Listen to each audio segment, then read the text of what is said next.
너희를 위하여 보물을 땅에 쌓아두지 말라. 거기는 좀과 동록이 해하며 도둑이 구멍을 뚫고 도둑질하느니라. 오직 너희를 위하여 보물을 하늘에 쌓아두라. 거기는 좀이나 동록이 해하지 못하며 도둑이 구멍을 뚫지도 못하고 도둑질도 못하느니라. 내 보물 있는 그곳에는 내 마음도 있느니라. 아멘. 자, 무엇을 하든지 하나님의 레마로 사시기를 축복합니다. 인사합시다.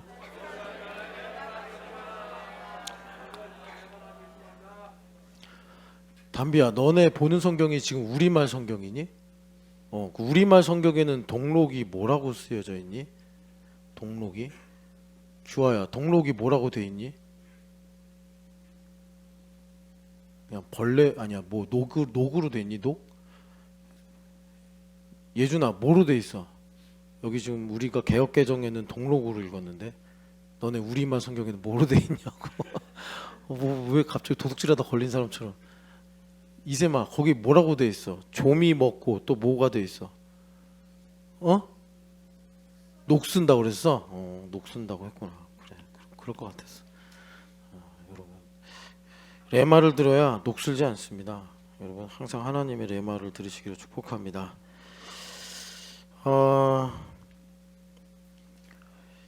자, 우리 오늘 예배하는데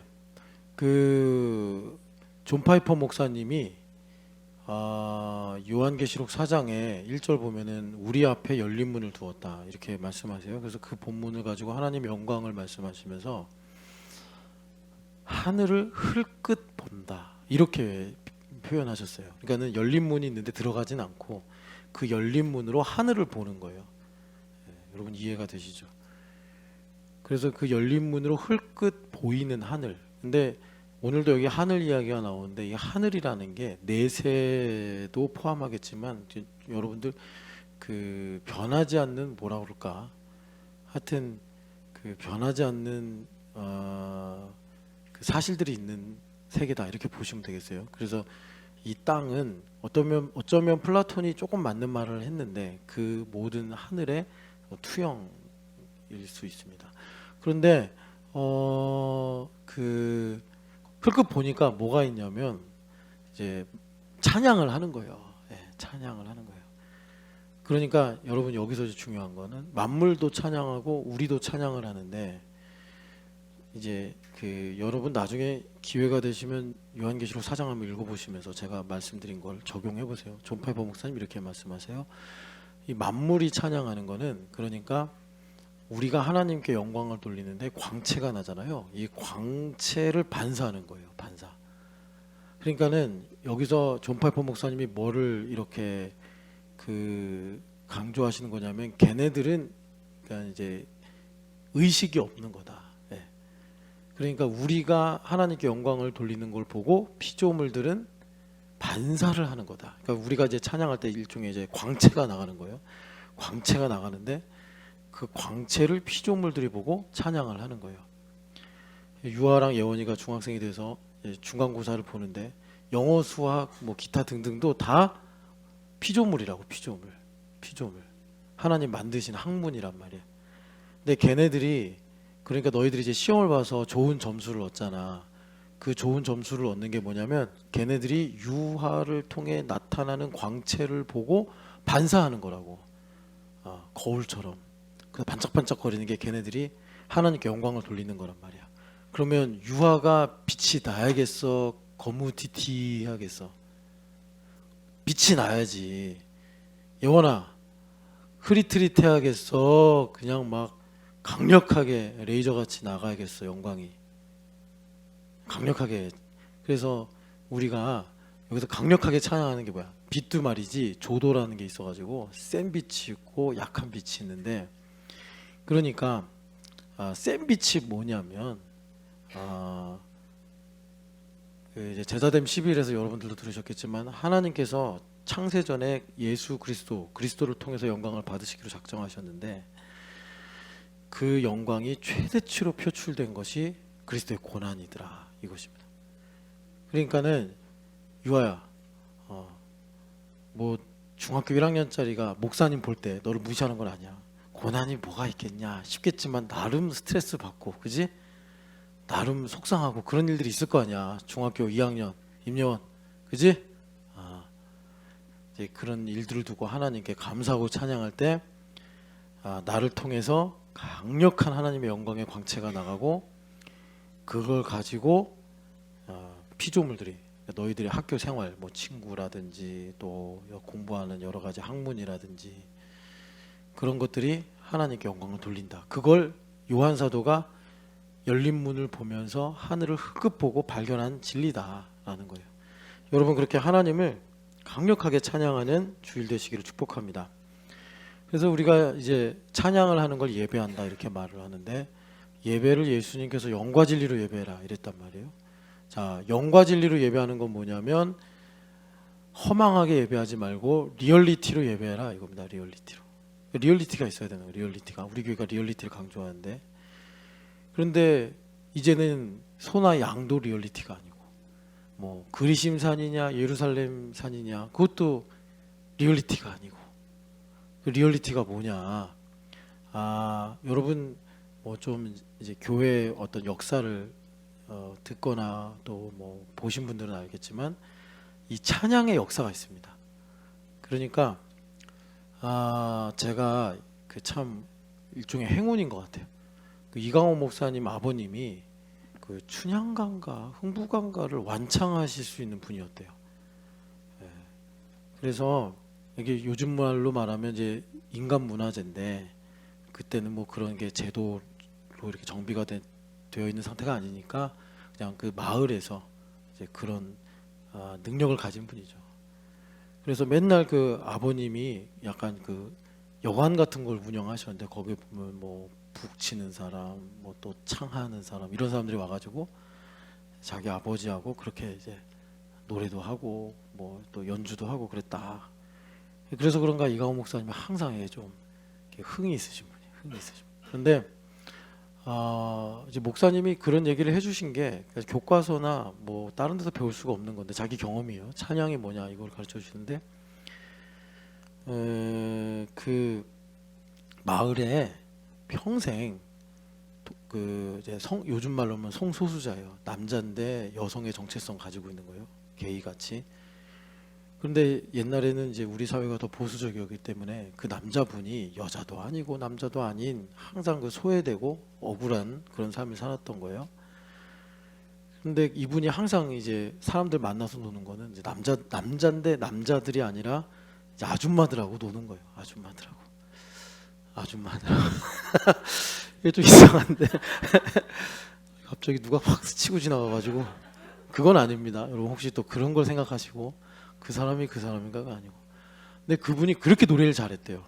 그러니까 이제 일종의 우리나라 그 뭐라 그럴까, 전통 가요 같은 거죠. 예.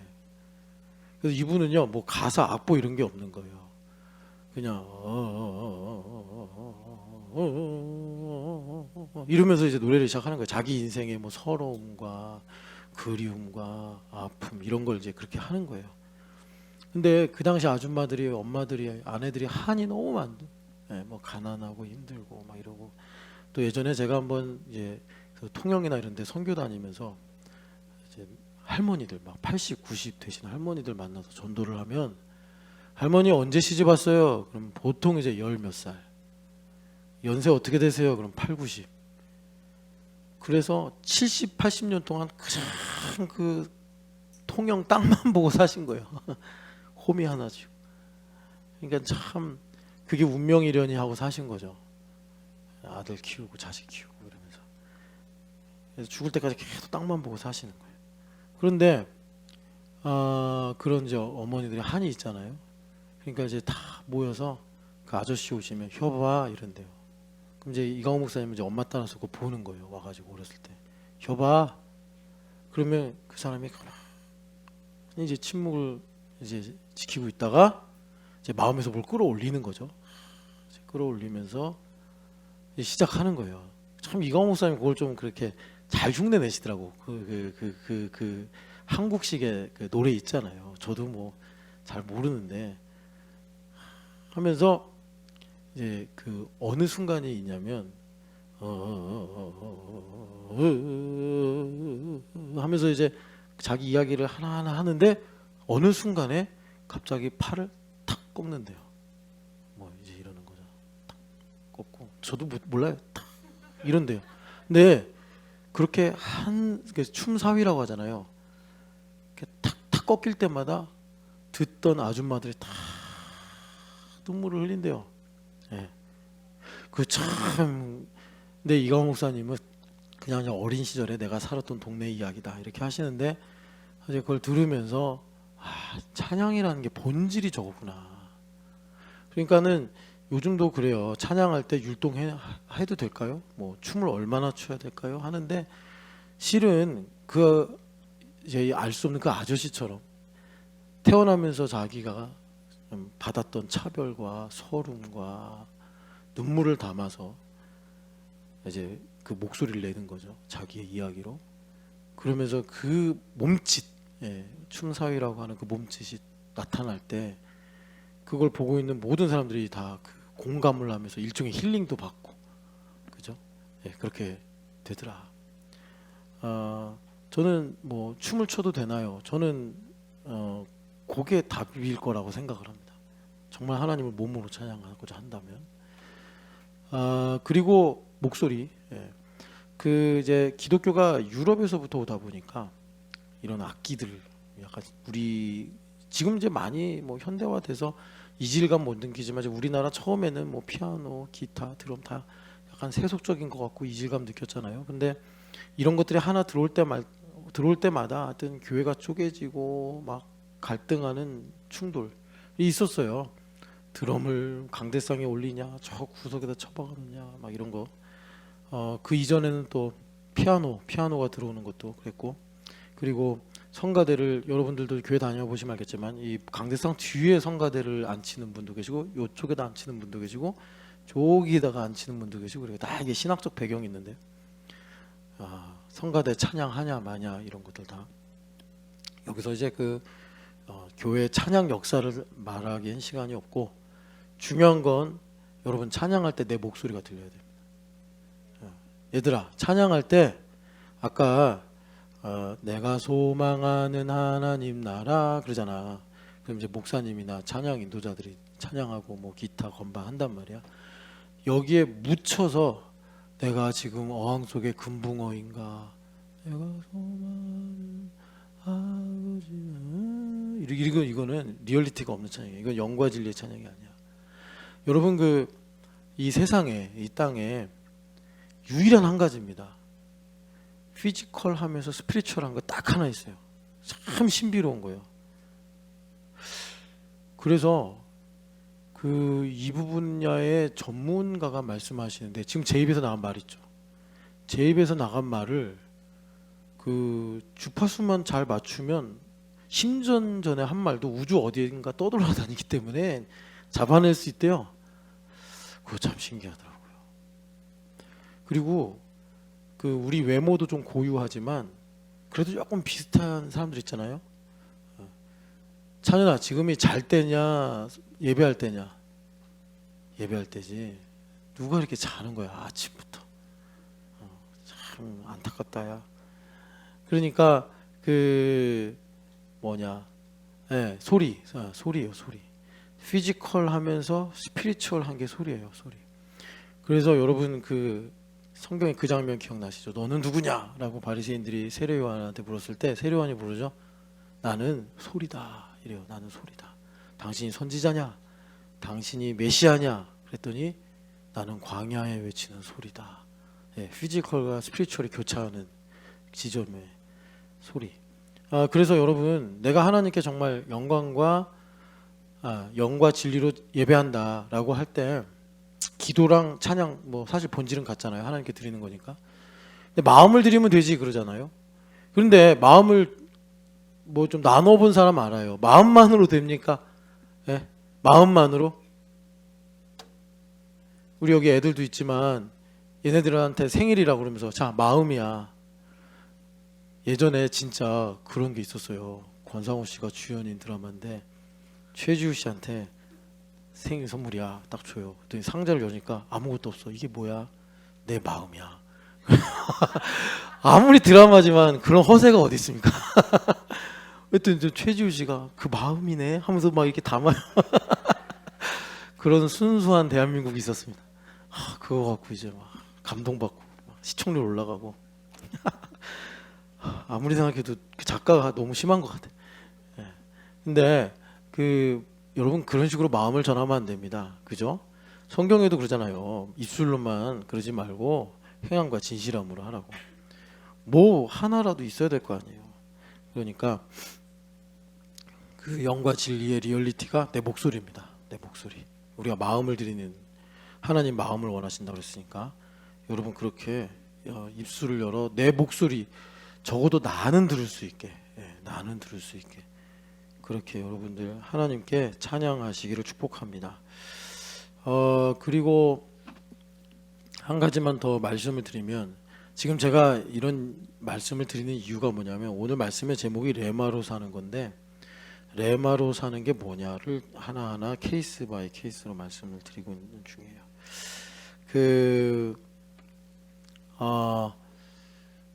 여러분 우리가 어떤 하나의 일이 있어요. 저 아침에 기도하면서 하나님 가르쳐 주신 건데 그 일을 두고서 이게 맞을까 틀릴까 제가 딱 그 생각을 했어요. 그러니까 한 1시간 정도 그 옳고 그름에 제가 갇히더라고요. 그러니까 그 다음에 하나님께서 이제 풀어주셨는데 하나님의 뜻이 뭔지를 구해야지. 너는 왜 그거 갖고 옳고 그름을 따지냐. 옳고 그름을 따지니까 뭐 옳든지 틀리든지 같은 그 구도에 갇혀버려요. 맞을까 틀릴까 맞을까 틀릴까. 여러분 하나님의 뜻이 무엇인지를 구하셔야 됩니다. 하나님의 뜻이 무엇인가. 그래야지 그 옳고 그름에서 벗어나 자유케 되는 거예요. 뭐든지 그래요. 뭐든지 여러분. 그러니까 마귀가 예수님 시험할 때 떡 했잖아요. 그럼 떡을 만들까 말까. 그랬으면 예수님 걸려버렸다고 거기에.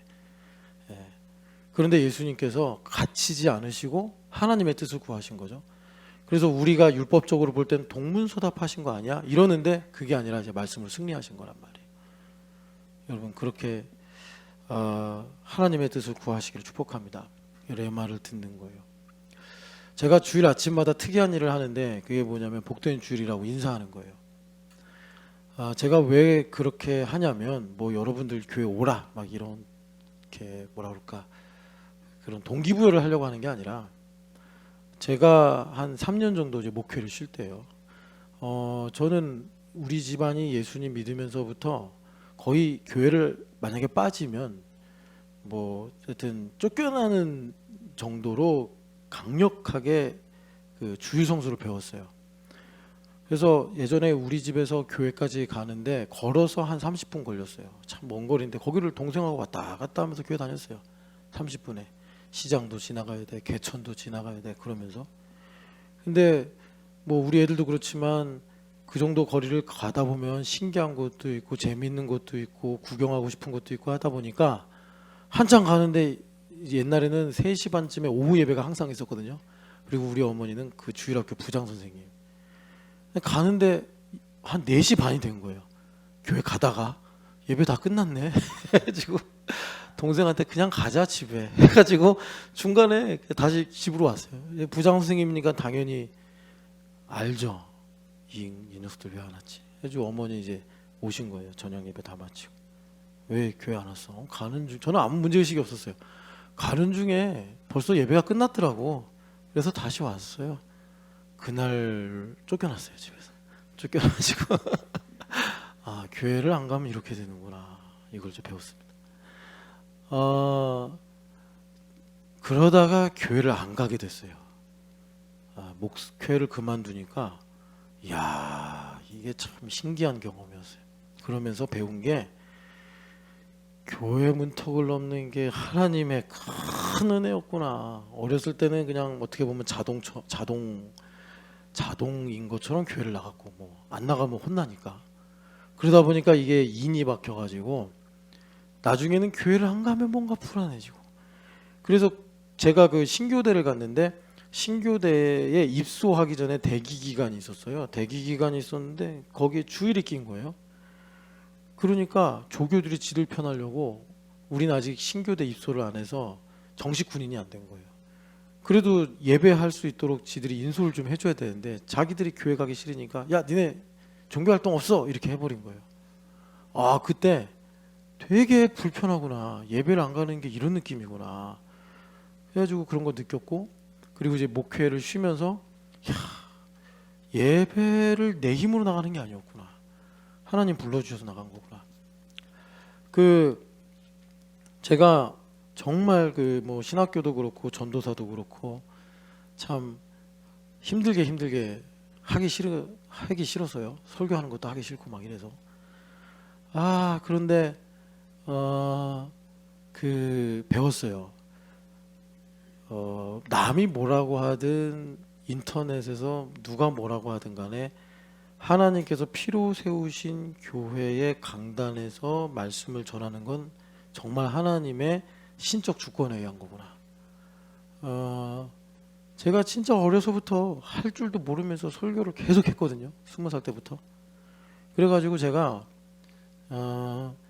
군대 갔을 때도 야 해방이다. 드디어 설교를 안 하고 살 수 있다. 해가지고 저는 이제 신학생인 거 감추고 살았는데 거기가 이제 군대를 좀 다녀오신 분들 특히 장교들은 아는데 연대에는 사실 군목이 별로 없습니다. 연대에는 사단급까지만 군목이 있고 연대는 군목이 없는데 저가 있을 때만 이상하게 거기에 연대에 군목이 계신 거예요.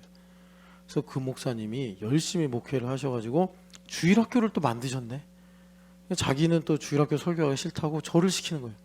아니 내가 군대 와서도 내가 이 설교를 하고 있네. 그래서 그때 5명 아이들 앉혀놓고 또 뭐 설교하고.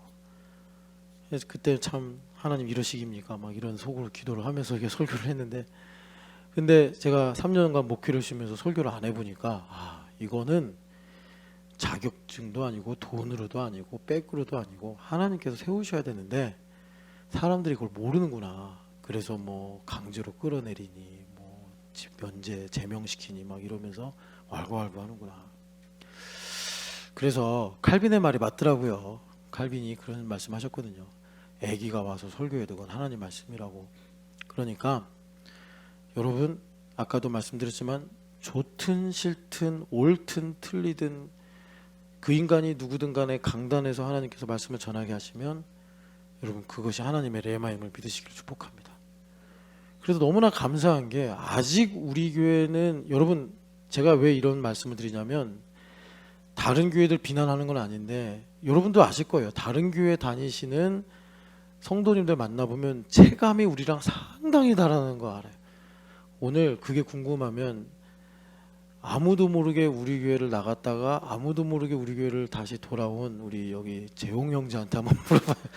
재홍 형제가 어쨌든 간에 한 달인가 그때 몇 주를 우리 교회를 안 다니고 제 친구가 오라고 그래서 갔는데 질문 보따리를 잔뜩 가져왔어요. 왜 우리 교회만 성경책을 가지고 다닙니까? 그리고 재홍 형제가 그랬대요. 이제 설교가 시작이 된다. 그래서 우리 교회는 여러분 보통 이제 뭐 한 4, 50분 정도 설교하잖아요. 그래서 이제 설교 좀 들어야지 했는데 설교 마쳤습니다. 그래서 친구한테 설교가 왜 이렇게 다 끝난 거야? 이게 진짜 끝이야? 그랬더니 친구분이 끝이야. 그래서 우리 교회는 왜 이렇게 설교를 길게 합니까? 뭐 이런 질문. 그러니까 몰랐던 거예요. 이렇게 설교를 길게 하는 줄. 그리고 이제 예배 마쳤으니까 당연히 밥을 주는 줄 알았다는 거예요. 밥을 이제 어디서 먹어? 너 밥 먹고 싶어? 나 밥 먹고 싶어.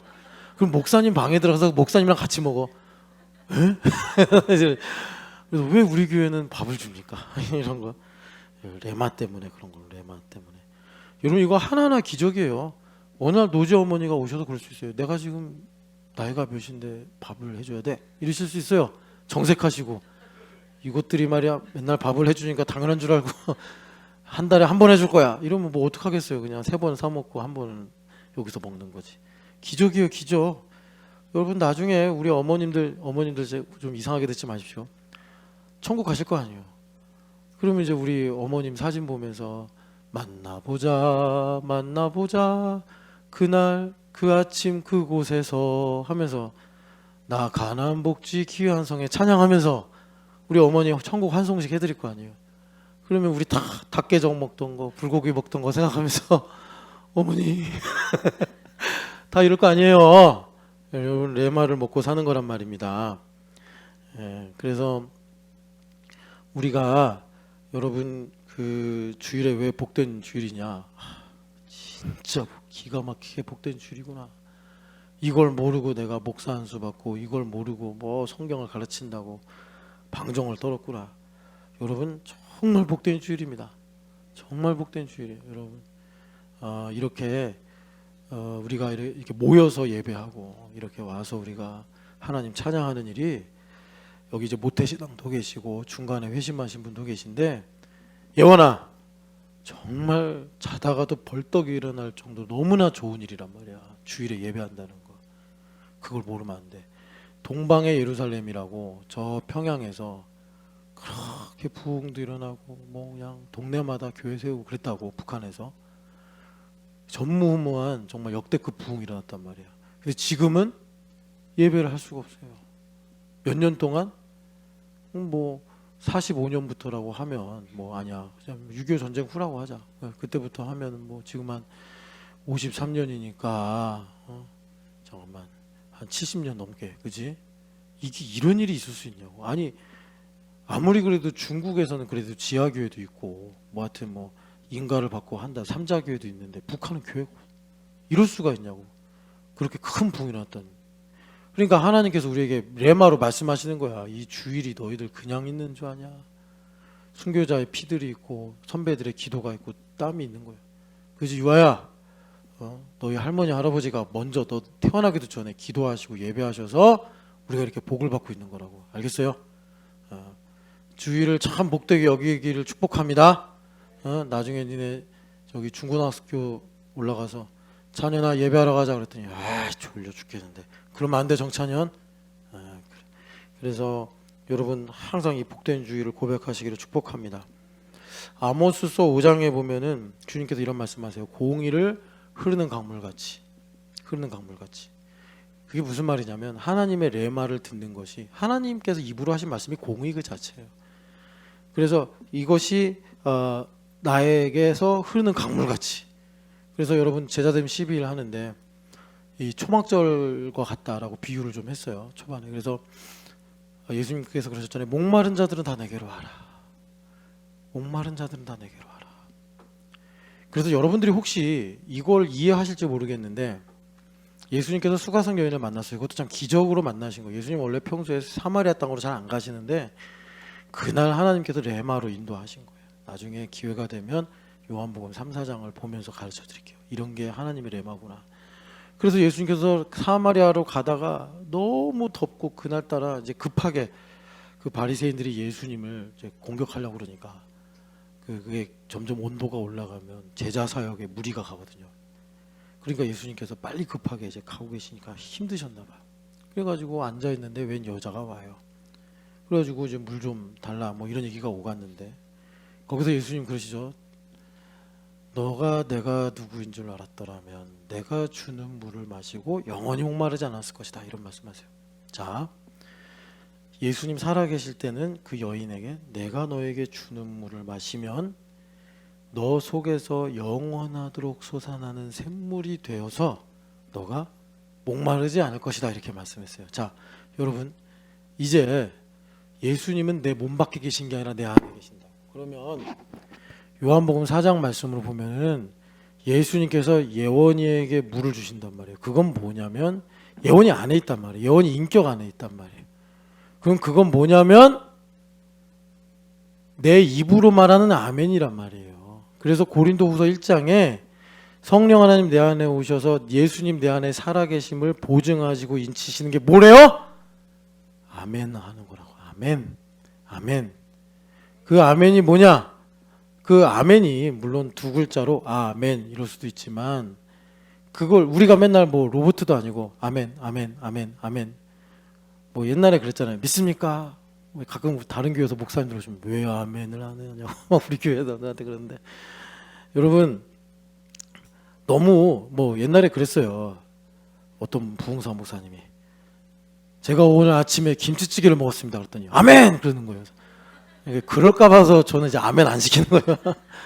손만 들어도 아멘 하고 하도 옛날에 우리 선배 목사님들이 어려울 때 복 받으라고 아멘 교육을 너무 많이 시키셔서 그냥 목사님이 아멘 막 그러고 그러니까 이제 아멘, 우리 교회는 생각하고 아멘을 해라, 이렇게 아멘. 근데 여러분 아멘의 본질이 거잖아요. 내가 믿습니다. 내가 간증하는 거라고. 그러니까 여러분 무슨 말이냐면 내가 너에게 주는 물을 마시면 너의 안에서 영원하도록 솟아나는 샘물이 될 것이다. 이 말은 뭐냐면 내 안에 계신 예수님께서 나에게 믿음을 주셔서 거기에 아멘 해가지고 나의 인격을 담아서 내가 간증을 써요. 간증을 써요. 그러면 그게 예수님께서 내게 주시는 물을 마시는 거라고요. 마시는 거라고. 여러분 그렇게 목마르지 않는 샘물을 얻으시기를 축복합니다. 자, 오늘 왜 이 본문이 레마로 사는 삶이냐, 그것만 좀 우리가 집중해서 보고, 그러니까 여러분 이제 머릿속에 이 구도를 머릿속에 가지셔야 됩니다. 그게 무슨 말이냐면 지금 제가 여러 모양으로 말씀을 드렸는데 그 모든 게 다 레마에 관한 케이스 바이 케이스다. 여러분들 그렇게 들으시면 되겠고, 오늘 말씀에 여러분 이제 우리 제자됨 10일 믿음의 경주를 하고 있는데, 자, 설교 제목이 레마로 사는 삶이에요. 레마. 예. 레마로 사는 삶인데, 레마로 사는 삶이 뭡니까? 하나님의 입에서 나온 말씀을 듣고 사는 거예요. 그런데 예수님께서 이것을 내 살과 내 피를 먹어라 라고 이제 우리한테 설명을 해주셨단 말이에요. 그러니까 어떤 많은 분들이 하나님의 음성을 듣는 거다 뭐 이렇게 이제 해서, 제가 강성모 집사님 네 저녁에 우리 러닝하러 갑시다 네 이런 식으로 이해를 해요. 그게 아니에요. 레마로 산다는 건 뭐냐면 이제 율법적으로 한 가지 케이스를 들자면, 강성모 집사님 아버님이 강명구 집사님이세요? 네, 집사님이세요. 그러니까 강성모 집사님하고 되게 비슷하게 닮았어요. 그러니까 강성모 집사님이 자기도 모르게 아버님의 일종의 뭐 흉내라고 해야 될까? 뭐 성격, 말투, 또 뭐 외모도 많이 닮았겠죠. 아들이니까. 그런 게 말하자면 레마로 사는 거예요. 그러면서 아버지를 발견하고 아버지의 사랑을 깨닫고, 점점 나이가 들면 들수록 아버지 나이에 접근하면, 그러니까 이제 아버지가 살아온 인생을 따라가는 거죠. 그러면 그럴수록 아버지의 어떤 이 인생을 이해하게 되고, 아버지가 40일 때 이러셨구나, 아버지가 30살 때 이러셨구나, 이셈이 가빈이를 키우면서 아버지가 나한테 그래서 옛날에 이렇게 하신 거구나, 하나하나 이해하고 사는 게 말하자면 레마로 사는 거예요. 그 아버지 음성을 듣는 거예요. 여러분 그렇게 레마로 사는 것을 좀 깊이 있게 이해를 하셔야 돼요. 근데 이 레마로 사는 삶을 오늘 예수님께서 뭐라고 그러시냐면 하늘의 보물을 쌓는 거다. 하늘의 보물을 쌓는 삶이다. 이렇게 말씀하세요. 보물을 쌓는 삶이다. 20절에 말씀하고 계십니다. 20절에 너를 위하여, 너희를 위하여 하늘의 보물을 쌓아두라. 그게 레마로 사는 삶입니다. 목사님 이게 왜 이렇게 되나요? 자, 하늘을 먼저 보면은 우리가 이제 항상 이 고정관념이 있어가지고 하늘 그러면 뭐 저세상, 뭐 내세 이렇게 생각을 하는데, 그래서 사실 그런 걸 통해서 또 우리가 하늘에 계신 하나님 아버지, 하늘의 보좌 우편에 계신 예수님 이렇게 말하기도 하지만, 여기서 마태복음에서 하늘은 그 어떤 내세, 영적 세계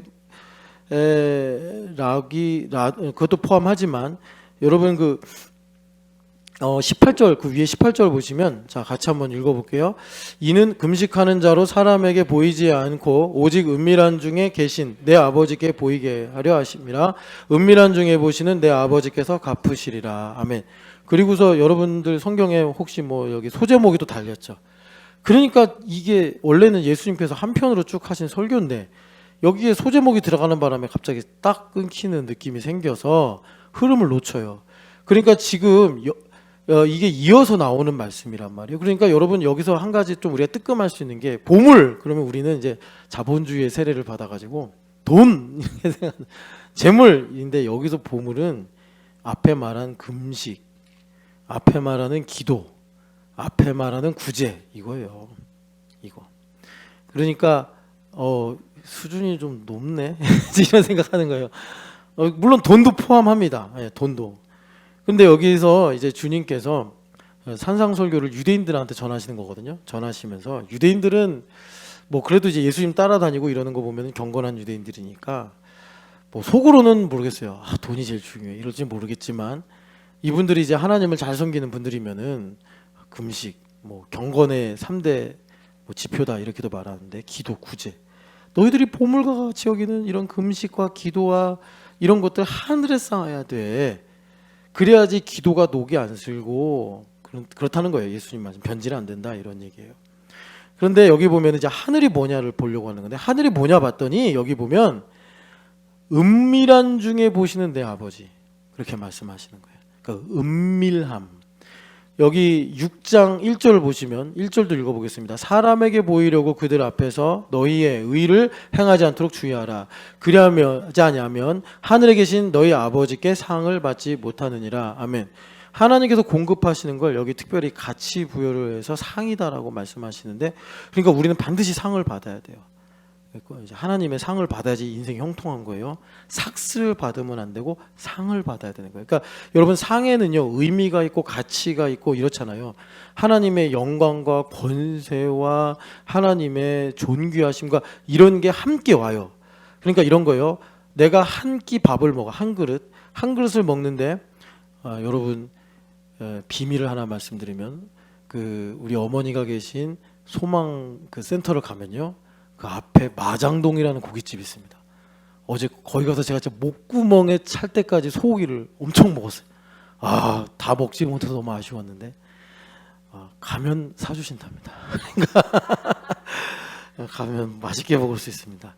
그런데 그걸 삭스로 먹으면 그냥 소고기일 뿐이고 그것을 하나님께서 참 소망센터를 귀하게 여기셔서 사랑과 은혜와 또 어떤 하나님의 모략과 이런 능력을 이제 우리가 바라보면서 먹으면 그게 상이 되는 거예요.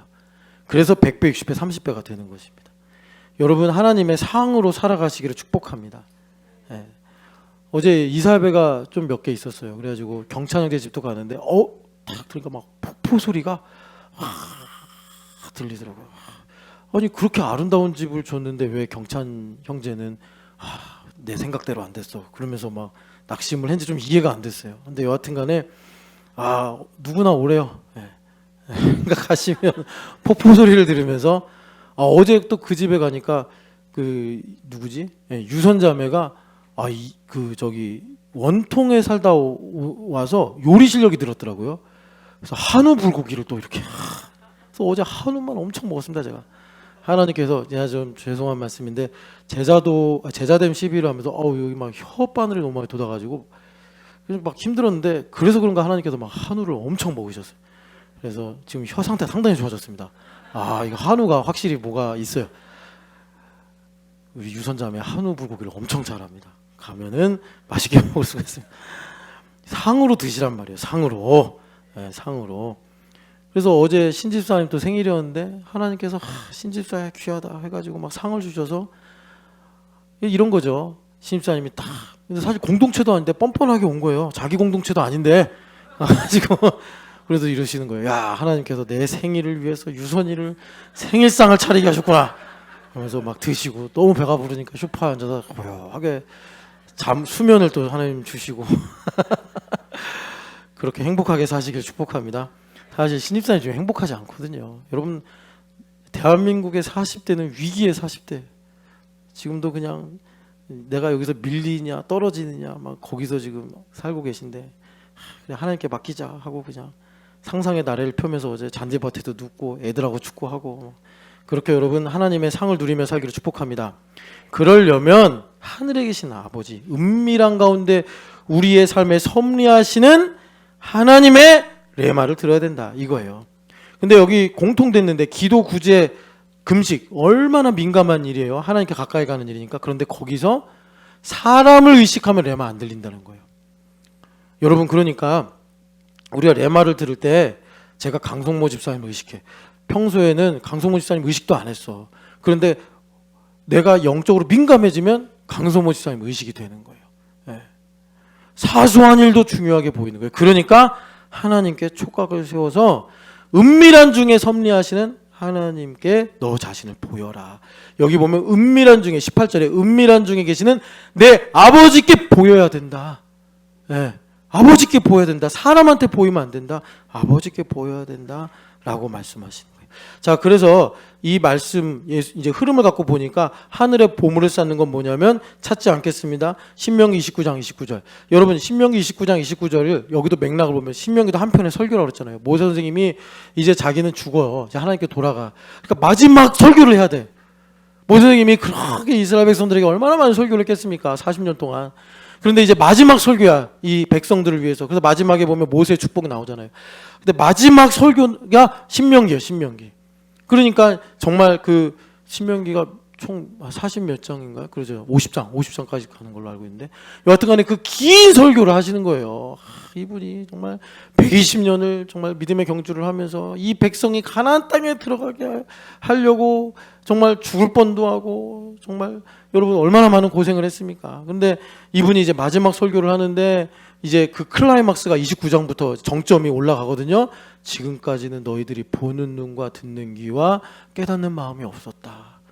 이제 하나님께서 그 눈을 열어주시고 그 마음을 주시는데 그래서 어떻게 하신다는 거예요? 29장 29절을 보니까 나타난 일은 너희에게 속하였고 감추어진 일은 하나님께 속해 있는데 이제 깨닫는 마음을 여니까 감추어진 일을 보게 된다는 거예요. 감추어진 일을. 그 감추어진 일은 뭐죠? 가나안 땅에 들어가게 하시려는 하나님의 이제 뭐 오늘로 말하면 복음, 하나님의 섭리 이거를 주님께서 보게 하신다는 거예요. 그게 뭐냐? 여기 있는 하늘의 보물을 쌓는 것이다. 너희들이 하늘의 보물을 쌓으면 그러니까 은밀한 중에 계신 하나님께 내가 집중하고 그 하나님을 우선순위로 두면서 레마를 듣고 살아갈 때 신명기 29장 29절 가나안 땅에 들어가는 열쇠가 뭡니까? 가나안 땅에 들어가는 것은 그러니까 나타난 일인데 그게 되게 하려면 신명기가 아니라 히브리서 11장 3절 하나님의 레마로 들어가는 거란 말이에요. 레마로. 그래서 40년 동안 우리 은영자매가 하랑이를 낳았어요. 하랑이를 낳았어요. 그게 은영자매한테는 되게 큰 신앙 고백인데 하나님의 레마로 낳은 거란 말이에요. 명준 형제랑 결혼해서 하랑이를 낳은 게 아니라 레마로 낳은 거예요. 레마로. 여러분 우리의 모든 삶에 그리스도가 충만하다. 레마로 된 거예요. 내가 사망의 음침한 골짜기를 다닌 것도 레마로 되어지는 거고요. 내가 푸른 초장에 누워지는 것도 레마로 가는 거예요. 여러분 이 레마를 들으셔야 됩니다. 예수님께서 레마가 생명이다. 나타난 일은 우리에게 속해 있어요. 뭐 이직을 하든지 집을 이사 간다든지 무슨 결정을 한다든지 어떤 일을 내가 집중한다든지 모든 일은 다 나타난 일들이에요. 그런데 그 나타난 일들이 한나 아줌마랑 마리아 아줌마가 신약 구약에서 양대 투톱이에요. 감추어진 일을 고백한 양대 투톱이라고. 그런데 이 두 분이 동일하게 고백한 건 뭐냐면 이 보이는 모든 것들은 한나 아줌마가 이 감추어진 걸 뭐라고 그랬냐면 기둥이라고 그랬어요. 기둥. 그래서 하나님께서 기둥을 움직이셔서 세상의 높은 자, 뭐 어떤 나라, 이런 모든 힘 이걸 좌지우지하신다. 그래서 지금 우리가 사는 시대도 혼란스럽잖아요. 예. 혼란스러운데 우리가 봐야 될 건 뭐예요? 레마를 들어서 하나님께서 기둥을 옮기시는 걸 봐야 된단 말이에요. 예.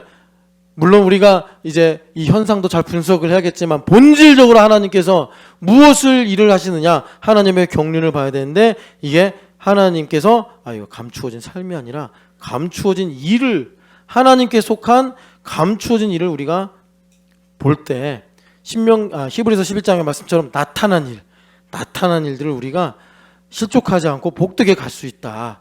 그래서 이렇게 살아갈 때 여러분 주님께서 6장 4절 같이 아까 읽었나요? 안 읽었죠. 6장 4절 같이 읽어보겠습니다. 내 구제함을 은밀하게 하라. 은밀한 중에 보시는데 아버지께서 갚으시리라. 아멘. 그러니까 무슨 말입니까? 여기도 이제 구제함, 뭐 기도 마찬가지로 다 적용되는데 하늘의 보물을 쌓아야 원수마귀가 우리를 하나님 것이라는 걸 알고 정죄하고 뺏어가려고 그러고 그래서 원수마귀 뭐 이런 게 이제 여기 도둑이 구멍을 파가지고 훔쳐간다 이런 얘기겠죠. 그런데 은밀한 중에 보시는 하나님께서 섭리하셔서 자, 내 자녀를 녹이 슬거나 구멍을 뚫어서 훔쳐가지 않게 하려고. 네. 원수마귀는요 진짜 비열한 우는 사자 같은. 그래서 가져갈 수 없으면 파괴합니다. 아주 나쁜 놈이에요. 여러분 절대로 원수막이랑 타협하려고 그러면 안 돼요. 그 대테러 원칙이 있대잖아요. 테러리스트들이 우리 협상하자. 절대 협상 안 한다잖아요. 그러니까 원수막이랑 협상하면 안 돼. 그래서 여러분 어떻게 해야 되느냐? 이 땅은 여기 보면은 녹이 쓰는 땅이요, 도둑놈이 그 뭐 항상 틈틈이 노리는 땅이요, 그리고 좀벌레가 갉아먹는, 나도 모르게 좀이 갉아먹는 그런 땅이란 말이에요. 그러니까 하나님께서 은밀한 중에 갚으실 수 있는 하늘에 쌓아두라, 주님께서 우리에게 말씀하시는 것입니다. 이게 레마를 듣고 사는 거다. 그래서 은밀한 중에 보시는 하나님께서 원수마귀보다 탁월한 모략으로 우리의 모든, 그러니까 하나님께서 복되게 주신 것들을 갚으신다, 섭리하신다, 이렇게 말씀하시는 거예요. 자, 그래서 하늘에 쌓아두라, 이 말씀은 뭐냐면 그 6절 보시면요, 3절 보시면 하늘에 쌓아두라는 말씀을 3절, 6장 3절 읽어볼게요. 너는 구제할 때 오른손이 하는 것을 왼손이 모르게 해라 라고 말씀하세요. 이게 하늘에 쌓아둔 거구나. 예, 구제의 경우에.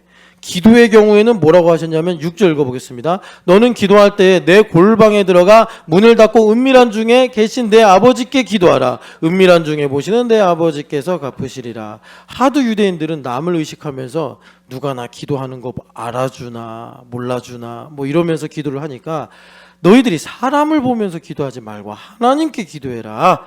여러분 유대인들은 사람을 의식해서 막 율법을 정해서 기도를 많이 했어요. 오늘날은 반대예요. 사람을 의식하니까 기도를 안 해. 이게 무슨 말이냐? 남들이 내가 기도를 안 한다고 뭐라고 비난을 안 해. 유대 사회에서는 엄목사가 기도를 안 하면 저게 목사야? 막 이러니까 막 사람들 마음대로 뭐 거룩하신 하나님 막 이렇게 기도를 해서 날 노출시켜야 돼. 그런데 요즘은 세속 사회란 말이에요. 세속 사회이기 때문에 박인미 자매가 기도를 안 해도 누가 인미야 너 왜 기도 안 해? 어떡하려고 기도 안 해? 저 빼고 아무도 뭐라고 안 해요. 네. 그러니까 사람을 의식하니 기도를 안 하는 거예요. 요즘 세상에는 반대로 여기 보는 대로 은밀한 중에 보시는 하나님을 의식한다면 내가 지금 기도하는 것이 충분한가 부족한가, 마치 내 통장이나 지갑에 돈이 충분한가 마이너스인가를 내가 느낌적으로 아는 것처럼 그렇게 내가 하나님을 의식하고 하나님께서 내게 요구하시는 기도의 양을 채우더라, 이렇게 되는 거예요. 이것이 그 주님께서 하늘에 쌓아라 이런 말씀입니다. 그래서 여러분 그 하늘에 쌓아두라는 것을 잘못 이해하시면 안 돼요. 자, 이제 시간이 다 가서 두 가지만 예를 드릴게요. 그 신나리 자매가 시원이를 정말 잘 키우고 싶은 거예요. 시원이를 정말 잘 키우고 싶어서 어떤 생각을 했냐면 그 우리 동네에 대학들이 많다 보니까 부속 초등학교들이 많잖아요. 그래서 부속 초등학교를 보내고 싶다라는 마음을 가진 거예요. 그래서 이 사람 저 사람한테 부속 초등학교 보내고 싶은데 어떻게 해야 돼요? 저렇게 해야 돼요? 얘기를 했어요. 자, 그래서 나중에 제가 알아가지고 부속 초등학교 보내지 말고 먼저 나리자매가 시원이를 6학년 때까지, 최소한 6학년 때까지 잘 가르쳐서 얘가 스스로 뜻을 세워 내가 좀 특목고에 가고 싶다, 차라리 그렇게 순서를 정해서 가르치는 게 훨씬 더 복되다. 아무것도 모르는 애 부초 보내가지고 거기서 막 등살에 밀리고 흉내내고, 그리고 사실은 또 여러 가지 부대 비용 같은 게 많이 들어가거든요. 그러지 말고 그래라, 제가 이렇게 권면을 했어요. 지금 어떻게 생각하는지 모르겠는데 만약에 이런 일들을 나리자매가 오른손이 하는 일을 왼손이 모르게 하라고 그랬지 해가지고 싹 감추고 김찬양 집사님한테 너만 알아, 절대 딴 데가 얘기하면 안 돼, 그래가지고 뭐 명지초에도 넣고 추계초에도 넣고 여기도 넣고 해가지고 막 이제 어디 한 군데는 되겠지. 그런 게 은밀하게 하는 게 아니에요. 은밀하게 하늘에 쌓아두라는 거는 여러분 이런 뜻입니다. 내가 이 땅에서 어떤 일을 할 때 이 일을 되게 하시는 하나님의 뜻이 하나님과의 관계 속에서 무엇인지 풍성하게 알라는 게 하늘의 보물을 쌓아두라라는 것입니다. 제가 저기 LG 신우에 다니잖아요. 거기에 LG 신우의 회장님이 있었어요. 근데 회장님이 바로 직전주에 저 다른 회사로 이직합니다. 하이닉스로 가지요. 그러는 거예요. 요즘 하이닉스 잘 나가잖아요. 다들 회사니까 이해는 하더라고요. 근데 여러분 거긴 또 신우회니까 아이고 그러려니 나 하이닉스에 원서 넣습니다. 뭐 나 하이닉스로 가고 싶습니다. 기도해 주세요. 그럼 좀 이상하잖아요. 그럼 LG에서 이상하게 볼 거 아니에요, 그 사람을. 그러니까 그러다 떨어지면 어떡해? 그러면 이제 좀 그 회사 생활하기 어렵지 않겠어요? 근데 교회는 회사가 아니란 말이에요. 여러분 혹시 신지사님 지금 막 그림 나와서 저기 다른 데로 가려고 하는 거 다 아시죠? 하도 본인이 소문내고 다녀가지고 심지어 어제도 누가 그러던데 면접 보러 가는 거 아니에요? 그래서 막 다 알아요. 신집사님 면접 보러 가려고 하고 그립에서 딴 데로 가려고 그러고 뭐 하여튼 여러분 하늘에 쌓아두라는 것은 신집사님이 그러다가 아무 데도 날 오라고 하는 데가 없어서 사람들이 이제 지나가면서 어떻게 됐어요? 면접 봤어요? 안 됐어요. 떨어졌어요. 아이고 그러니까 조용히 진행하지. 이런 게 아니란 말이에요. 은밀하게 하라는 것은 하나님과의 관계 속에서 내가 왜 그립에서 이제 다른 회사로 근데 이 설교를 혹시 또 그립에서 들으려나? 신집사님? 그러면 안 되나? 네. 어쨌든 간에 왜 나를 이 시점에 옮기시려고 하시는가?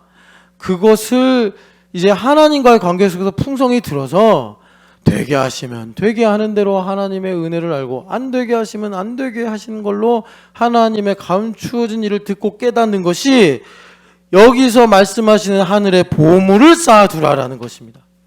그러면 신집사님이 지금 한창 나이잖아요. 애들도 둘이나 있고 쟤네들 신집사님이 환갑이 되더라도 성현이가 이제 고1인가 고2예요. 그러니까 목숨 걸고 이직을 해야 돼요. 지금 커리어를 계속 만들어 가야 된단 말이에요.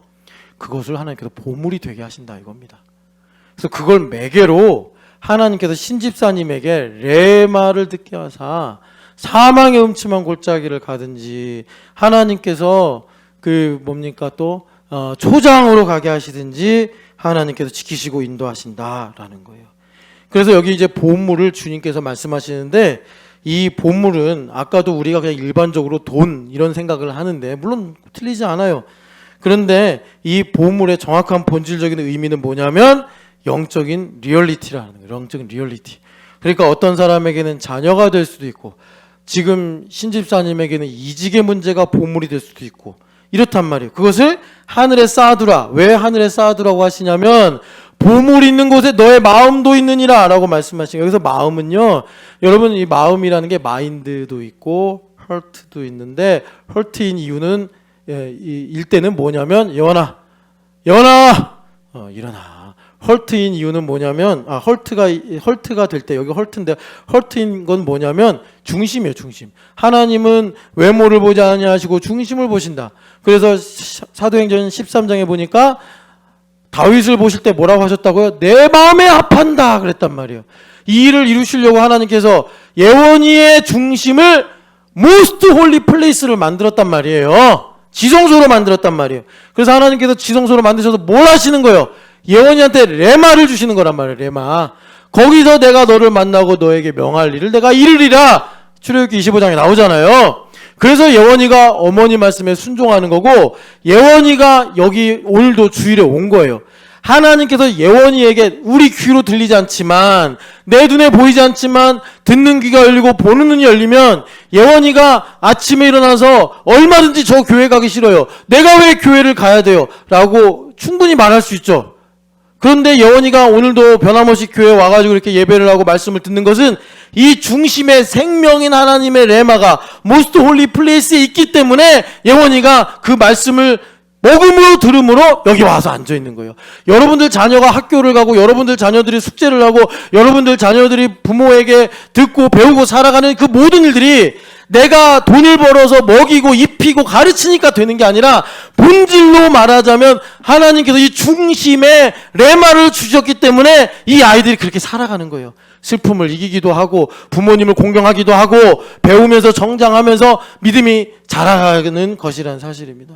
부부가 싸웠어요. 싸우다가도 화해를 해요. 왜 그러죠? 물론 둘이 얘기를 잘하고 둘이 더 이해가 깊어지고 둘이 더 사랑을 하게 해서 되는 것도 있겠지만 꼭 그런 건 아니에요. 그래서 파국으로 가는 부부도 있단 말이죠. 왜 부부가 싸웠는데 화해를 하게 되느냐? 이 중심에 내가 너를 만나겠고 만나서 너에게 이를 말을 이르리라 명하리라 하신 레마가 내 안에 있기 때문에 이 헐트에, 이 중심에, 그래서 주님께서 어디에요? 하늘의 보화를 쌓아라. 거기에 너의 마음이 있다. 내가 이 어떤 문제를 가지고 영적인 리얼리티를 삼아서 하나님과의 관계 속에 들어가서 하늘의 보화를 쌓으라는 말은 뭐냐면 이건 하나님 겁니다. 하나님의 뜻을 알고 싶습니다. 하나님의 생각을 알고 싶습니다. 두려움과 수치를 벗어버리고 하나님께 나아갈 때 하나님께서 그거를 매개로 나에게 레마를 주신단 말이에요. 그래서 내 중심에서 하나님께서 명하시고 이르셔서, 사실은 여러분 우리가 아는 것처럼 히브리서 1장 3절의 말씀에 레마가 만물을 붙잡고 있다는 거 아닙니까? 지금 대한민국에 전쟁이 없는 것도 악한 사람이지만 김정은이나 기타 등등의 북한의 관리들의 중심에서 레마로 하나님 붙잡고 계시니까 저들이 핵미사일도 쏘지 않고 도발도 하지 않고 있는 거란 말이에요. 우리나라가 어지럽지만 하나님께서 그래도 이렇게 나라가 견디고 그래도 이렇게 버티게 하시는 것도 교회도 그렇고 세상도 그렇고 하나님께서 레마로 붙잡고 계시기 때문에 유지가 되는 거란 말이에요. 우리가 이성이 이 기능을 하고 정신이 나가지 않고 원수마귀 정죄 때문에 낙심하지 않고 교회를 떠나지 않는 것도 레마로 하나님께 나를 붙잡고 계시기 때문에 그런 거란 말이에요. 레마가 나를 떠나버리면 일하기도 싫고 참기도 싫고 견디기도 싫고 그냥 막 마약하고 싶고 술 마시고 싶고 내가 불법한 일을 하고 싶고 막 이렇게 된단 말이에요. 여기는 원래 흑암이기 때문에. 그런데 하나님께서 레마로 붙잡으시니까 내가 나에게 주신 소명을 따라서 삶의 규모를 가지고 살아가게 된다라는 것입니다. 하나님을 가까이 하고 가까이 하여 나의 인생에 하나님께서 맡기신 소명을 감당하기 위해서 내가 나의 보물을 하나님께 하늘에 쌓아두어서 거기에 나의 지성소의 문이 열릴 때 하나님께서 내게 주시는 레마를 듣고 믿음으로 살아가게 된다. 주님께서 우리에게 말씀하시는 거예요. 그래서 여러분 이겁니다. 하늘에 쌓고 땅에 쌓는 것의 차이가 뭐냐? 부자 청년이 그래요. 예수님한테 와서 영생을 어떻게 하면 얻습니까? 그래서 예수님께서 네가 가지고 있는 재물을 하늘에 쌓아라 이렇게 말씀하시는 거죠. 그랬더니 그 부자 청년이 제일 그 청년이 그랬잖아요. 내가 어렸을 때 다 지켰습니다. 그러니까 자기는 자기 딴에는 보물이 뭐 신앙, 뭐 자기가 열심히 지킨 토라 이런 것이 자신의 보물인 줄 알았는데 딱 예수님 앞에 와서 영생을 어떻게 하면 얻을 수 있습니까? 막 고상한 척하고 질문하는데 예수님은 속지 않으시죠. 그래서 레마로 말씀하신 거예요. 너의 보물은 돈 아니냐? 너 지금 돈 때문에 하나님 믿고 돈 때문에 계명 지키고 그 돈 지키려고 지금 너 나한테까지 와서 이렇게 질문하는 거 아니냐? 주님 드러내시는 거예요. 내 보물이 하나님이 아니었고 내 보물이 이거였구나. 그래서 그 보물을 하늘에 쌓아둘 때 거기에 너의 마음도 있어서 지성소가 열려서 주님께서 그 보물을 가져가시겠다는 게 아니라 그 보물을 지켜주시겠다는 거 아닙니까? 동록이 쓸지 않게, 좀이 먹지 않게, 도둑놈이 아무도 모르게 와서 구멍 파가지고 그것을 가져가서 나를 가난하거나 파괴시키지 않도록 하나님께서 지켜주시겠다는 건데 그게 하늘에 보물을 쌓아라. 하늘에 보물을 쌓으라는 것은 우리가 그 보물을 매개로 하나님의 레마를 듣고 살아감으로 영생을 얻게 하는 거예요. 영생을 얻게 하시는 것. 자, 그래서 요한복음 12장 한 번 더 읽어보겠습니다. 요한복음 12장 마지막으로 읽고 기도하죠. 12장 50절 같이 읽어보겠습니다. 나는 그의 명령이 영생인 줄 아노라. 그러므로 내가 이르는 것은 내 아버지께서 내게 말씀하신 그대로니라 하시니라. 아멘. 그거예요. 자, 신집사님이 이직을 하려고 그래요. 이직을 하려고 그러는데 이 이직이 영생이 될 수도 있고 사망이 될 수도 있단 말이에요. 자, 영생은 뭐예요? 신집사님이 그것을 가지고 구체적인 상황 속에서 하나님의 명령을 듣고 사는 거예요. 명령을 듣고 평안하고 기뻐하고 사는 거예요. 될까 안 될까 될까 안 될까 이렇게 전전긍긍하고 사는 것이 아니라 돼도 하나님의 뜻 안 돼도 하나님의 뜻, 하나님과 화평한 관계를 가지고 사는 거예요. 그게 바로 어떻게 이루어지느냐? 하나님의 명령이 나에게 영생이다. 주님께서 너의 보물을 하늘에 쌓아라. 여러분 우리에게 각자 보물이 있습니다. 나의 목숨이 보물인 사람, 나의 남편이 보물인 사람, 나의 자녀가 보물인 사람, 부자 청년처럼 재물이 보물인 사람, 주님은 그거 갖고서 뭐라고 안 하세요. 너 왜 그거 갖고 보물이라고 하냐? 라고 하지 않으시고 그거를 주님께서 지키시고 완성하시기 위해서 하늘에 쌓아두라. 그래야지 너의 마음도 나에게 있어. 내가 하는 이 명령을 예수님처럼 영생으로 알고 따라가지 않겠냐. 그걸 모르니까 부자 청년이 주님의 음성을 듣고 내 걸 다 가져가려고 하시네. 너무하시네. 절반도 아니고 다 갖다 팔으라고 하시네. 어우, 저분하고 가까이 하면 안 되겠다. 그래서 슬퍼하며 떠나가더라. 여러분, 예수님처럼 주님의 레마가 영생인 줄 아시고 여러분 그 레마로 살아가시기를 축복합니다. 우리 같이 기도하겠습니다.